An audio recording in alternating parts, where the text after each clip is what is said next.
नमस्कार। प्रादेशिक समाचार के साथ मैं मुग्धा तिवारी। पहले मुख्य समाचार। प्रधानमंत्री नरेंद्र मोदी ने कहा, श्री अन्न योजना से छोटे किसान और उद्यमी लाभान्वित।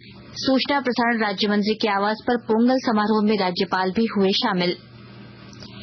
प्रधानमंत्री कल पीएम जनमन के लाभार्थियों को जारी करेंगे पहली किश्त। केंद्रीय मंत्री अर्जुन मुंडा गुमला, पशुपतिनाथ पारस खूंटी और अश्विनी चौबे साहिबगंज से ऑनलाइन जुड़ेंगे। राज्य भर में कल से 14 फरवरी तक राष्ट्रीय सड़क सुरक्षा माह का आयोजन। विभिन्न कार्यक्रमों के जरिए लोगों को यातायात नियमों के बारे में किया जाएगा जागरूक। गिरिडीह और गोड्डा जिले से पुलिस ने प्रतिबिंब पोर्टल के माध्यम से 12 साइबर अपराधियों को किया गिरफ्तार। मोबाइल फोन, एटीएम और सिम कार्ड समेत रुपए बरामद। और अब से कुछ देर बाद रांची के मोरहाबादी स्थित एस्ट्रोटर्फ हॉकी स्टेडियम में भारत और न्यूजीलैंड के बीच खेला जाएगा आज का चौथा और अंतिम मुकाबला। और अब समाचार विस्तार से। प्रधानमंत्री नरेंद्र मोदी ने कहा है कि मोटे अनाजों को बढ़ावा देने से छोटे किसानों और देश के युवा उद्यमियों को फायदा हो रहा है। उन्होंने कहा है कि श्री अन्न के उत्पादन से जुड़े 3 करोड़ से अधिक किसानों को सीधा लाभ हो रहा है। मुझे खुशी है कि सुपर फूड को लेकर देश में और दुनिया में एक नई जागृति आई है। हमारे बहुत सारे नौजवान मिलेट्स, श्री अन्न को लेकर नए स्टार्टअप शुरू कर रहे हैं और ये स्टार्टअप आज बहुत पॉपुलर हो रहे हैं। श्री अन्न के उत्पादन से हमारे देश के 3 करोड़ से अधिक छोटे किसान जुड़े हुए हैं। हम श्री अन्न को प्रमोट करते हैं तो सीधे ये 3 करोड़ किसानों का भला होता है। श्री मोदी ने आज सूचना और प्रसारण राज्य मंत्री डॉक्टर एल मुरुगन के नई दिल्ली आवास पर आयोजित समारोह में भाग लिया। उन्होंने कहा कि गांव, फसल और किसान हर त्योहार को जोड़ते हैं। प्रधानमंत्री ने कहा कि पोंगल के दौरान भगवान को नई फसल का भोग लगाया जाता है और इस परंपरा के केंद्र में किसान ही होता है। इस कार्यक्रम में झारखंड के राज्यपाल सीपी राधाकृष्णन भी शामिल हुए। प्रधानमंत्री नरेंद्र मोदी कल वीडियो कॉन्फ्रेंस के माध्यम से प्रधानमंत्री जनजातीय आदिवासी न्याय महाअभियान पीएम जनमन के अंतर्गत प्रधानमंत्री ग्रामीण आवास योजना के 1 लाख लाभार्थियों को पहली किश्त जारी करेंगे। वे इस अवसर पर कार्यक्रम के लाभार्थियों के साथ चर्चा भी करेंगे। कार्यक्रम के दौरान केंद्रीय मंत्री अर्जुन मुंडा गुमला में, पशुपतिनाथ पारस खूंटी में और अश्विनी चौबे साहिबगंज जिले में मौजूद रहकर मुख्य कार्यक्रम में ऑनलाइन जुड़ेंगे। पिछले वर्ष नवंबर में पीएम जनमन की शुरुआत समाज के सबसे कमजोर जनजातीय समूहों के सामाजिक आर्थिक कल्याण के लिए की गई थी। पीएम जनमन का बजट 24,000 करोड़ रुपए का है और इसमें 9 मंत्रालयों के माध्यम से 11 पहलें की जाती हैं। इसका उद्देश्य सबसे कमजोर जनजातीय समूहों को बुनियादी सुविधाएं उपलब्ध कराना है। प्रधानमंत्री नरेंद्र मोदी 25 जनवरी से देश भर में युवा मतदाताओं को मतदाता सूची में जोड़ने के लिए नव मतदाता कार्यक्रम की शुरुआत करेंगे। इस दौरान देश भर में 5,000 जगहों पर 1 करोड़ युवा मतदाताओं से प्रधानमंत्री वर्चुअल माध्यम से जुड़ेंगे। यह जानकारी आज भारतीय जनता पार्टी के प्रदेश अध्यक्ष बाबूलाल मरांडी ने साहिबगंज में आयोजित एक संवाददाता सम्मेलन में दी। कांग्रेस नेता राहुल गांधी की अगुवाई में भारत जोड़ो न्याय यात्रा 8 फरवरी को धनबाद में प्रवेश करेगी। इस दौरान राहुल गांधी का धनबाद में एक रोड शो भी प्रस्तावित है। यह जानकारी कांग्रेस के राष्ट्रीय प्रवक्ता ज्योति सिंह ने धनबाद परिसदन में आज आयोजित एक पत्रकार वार्ता में दी। आकाशवाणी के ताजातरीन समाचारों के लिए आप हमारी वेबसाइट newsonair.com पर लॉग ऑन कर सकते हैं। ताजा समाचार X handle @AIR news alerts और Facebook page All India Radio news पर भी उपलब्ध है।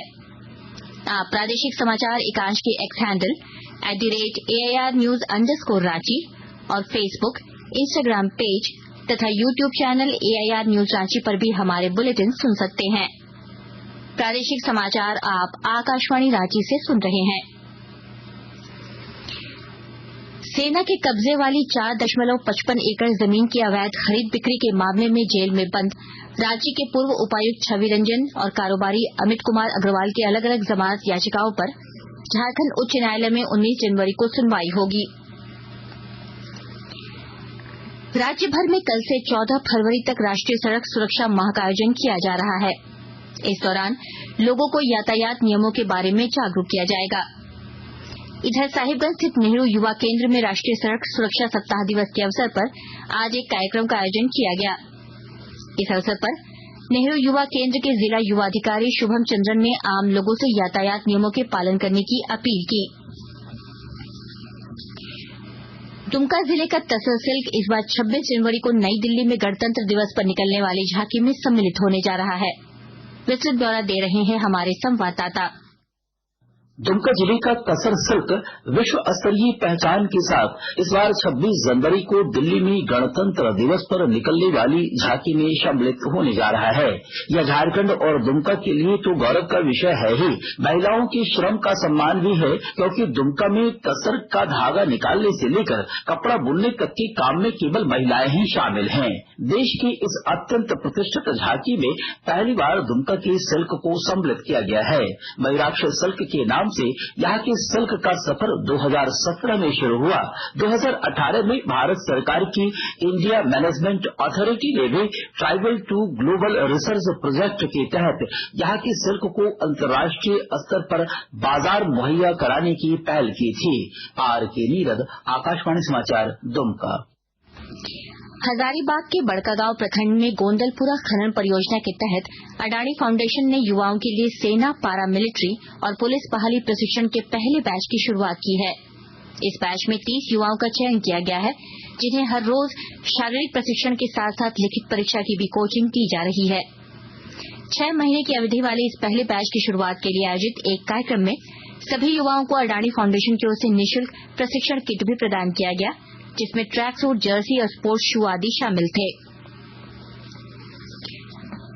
लिंक रेक के विलंब से चलने की वजह से आज ट्रेन संख्या 12453 रांची नई दिल्ली राजधानी एक्सप्रेस के समय में परिवर्तन किया गया है। रांची रेल मंडल से चलने वाली यह ट्रेन अब अपने निर्धारित समय 5:15 के बजाय रात 11:15 में रांची से प्रस्थान करेगी। वहीं ट्रेन संख्या 18624 हटिया इस्लामपुर एक्सप्रेस ट्रेन आज अपने निर्धारित समय 7:20 के स्थान पर 11:30 पर हटिया स्टेशन से रवाना होगी। गिरिडीह जिले से पुलिस ने प्रतिबिंब पोर्टल की मदद से 6 साइबर अपराधियों को गिरफ्तार किया है। जिले के पुलिस अधीक्षक दीपक कुमार शर्मा ने आज बताया कि इनके पास से 8 मोबाइल फोन, 25 सिम कार्ड और 5 ATM समेत कई अन्य सामान बरामद हुए हैं। श्री कुमार ने बताया कि गिरिडीह जिले में अब तक 166 साइबर अपराधियों की गिरफ्तारी हो चुकी है और इनके पास से कुल 14,37,310 रूपये नकद बरामद किए जा चुके हैं। इधर गोड्डा जिले से भी पुलिस ने 6 साइबर अपराधियों को गिरफ्तार किया है। कोडरमा के ध्वजाधारी धाम में आज विधायक डॉक्टर नीरा यादव की ओर से चूड़ा दही कार्यक्रम का आयोजन किया गया। इस मौके पर भजन संगीत और भक्ति गीत गाए गए और विधायक ने लोगों को मकर संक्रांति की शुभकामनाएं दी। गिरिडीह जिला प्रशासन ने नवयुवकों से मतदान के प्रति जागरूकता पैदा करने के साथ साथ उनके लिए करियर काउंसलिंग अभियान की शुरुआत की है। गिरिडीह जिले के उपायुक्त नमन प्रियांश लकड़ा ने आज इस बात की जानकारी दी। जमशेदपुर के सोनारी स्थित 2 मुहानी में युगांतर भारतीय स्वर्ण रेखा विकास ट्रस्ट और जन सुविधा ट्रस्ट ने संयुक्त रूप से 19वां स्वर्ण रेखा महोत्सव मनाया। इस अवसर पर विधायक सरयू राय ने कहा कि नदियों को प्रदूषण मुक्त करने के लिए सभी को एक साथ मिलकर आगे आना होगा।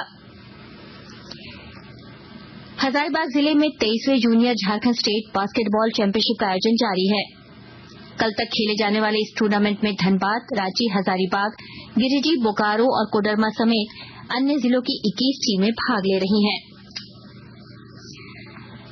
अब से कुछ देर बाद रांची के मोरहाबादी स्थित मरांग गोम के Jaipal Singh Munda astroturf hockey stadium में भारत और न्यूजीलैंड के बीच आज का चौथा और अंतिम मुकाबला खेला जाएगा। इससे पहले आज खेले गए पहले मुकाबले में चिली ने चेक रिपब्लिक को 6-0 से हरा दिया। वहीं दूसरा मैच में जापान और जर्मनी के बीच 1-1 गोल से बराबरी पर रहा। तीसरे मुकाबले में अमेरिका ने इटली को 2 गोल से हरा दिया। अंत में मुख्य समाचार एक बार फिर। प्रधानमंत्री नरेंद्र मोदी ने कहा, श्री अन्न योजना से छोटे किसान और उद्यमी लाभान्वित। सूचना प्रसारण राज्य मंत्री के आवास पर पोंगल समारोह में राज्यपाल भी हुए शामिल। प्रधानमंत्री कल पीएम जनमन के लाभार्थियों को जारी करेंगे पहली किश्त। केंद्रीय मंत्री अर्जुन मुंडा गुमला, पशुपतिनाथ, पारस खूंटी और अश्विनी चौबे साहेबगंज से ऑनलाइन जुड़ेंगे। राज्य भर में कल से 14 फरवरी तक राष्ट्रीय सड़क सुरक्षा माह का आयोजन। विभिन्न कार्यक्रमों के जरिए लोगों को यातायात नियमों के बारे में किया जाएगा जागरूक। गिरिडीह और गोड्डा जिले से पुलिस ने प्रतिबिंब पोर्टल के माध्यम से 12 साइबर अपराधियों को किया गिरफ्तार। मोबाइल फोन, एटीएम और सिम कार्ड समेत रुपए बरामद। और अब से कुछ देर बाद रांची के मोरहाबादी स्थित एस्ट्रोटर्फ हॉकी स्टेडियम में भारत और न्यूजीलैंड के बीच खेला जाएगा आज का चौथा और अंतिम मुकाबला। इसके साथ ही आकाशवाणी रांची से प्रादेशिक समाचार का ये बुलेटिन समाप्त हुआ। नमस्कार।